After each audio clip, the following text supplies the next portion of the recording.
Backstage, day 6 of 6 at the Austin City Limits Music Festival. She is Kathryn Legendre. So you played this thing.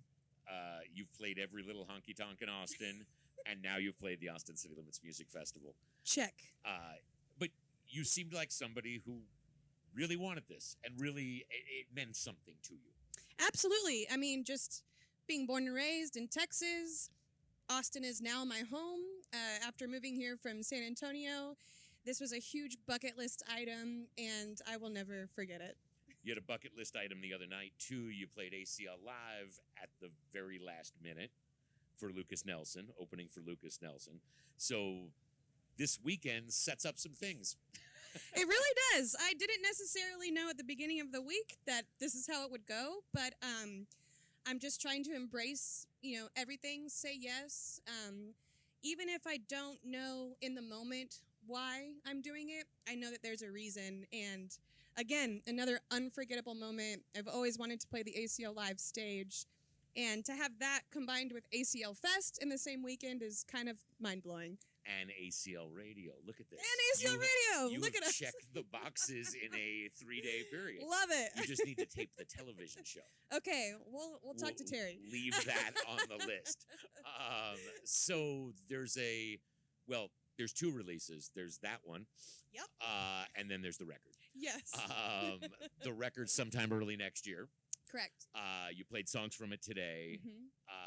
Is that one of the first times that you've gotten reaction to those new songs, and then that reaction's coming at the festival? Well, one of my favorite things that I heard about Guy Clark, who's one of my songwriting heroes, was that a song is never finished until you play it live for an audience. And I have played a couple of them before, but in very acoustic environments. The last song, Here's Your Honky Tonk, that's going to be the title track. That was the first time I played it for anyone. So it felt really good on stage, but hearing the crowd reaction makes me feel like I'm on the right path.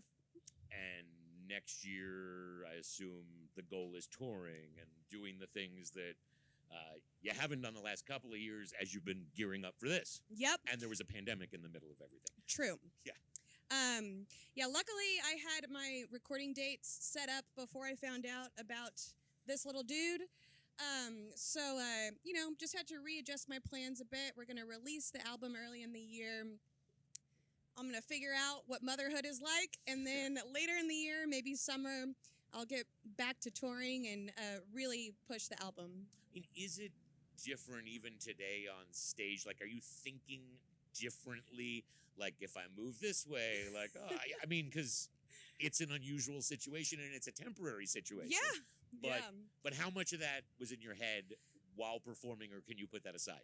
At first, I was a bit in my head about it because it just kind of felt like everyone was looking at this and maybe not listening to the music as much. At this point, I'm more comfortable with it, but he was definitely moving around, and that can be a little distracting. But just knowing going into this set that he was going to be a part of it, it does make it feel extra special. There you go. And there is a song out there now from the new record. Yep. That's available for streaming. Mm-hmm. And then, like we said, early next year. Yes. For the record itself. All right. She is Kathryn Legendre. We are backstage at the Austin City Limits Music Festival, day 6 of 6, with weather that allows us to dress like this. Wonderful. So that's arguably the best part of the day. Not for her, because she got to play the festival and enjoy the weather. But yeah, so from backstage with Austin City Limits Radio,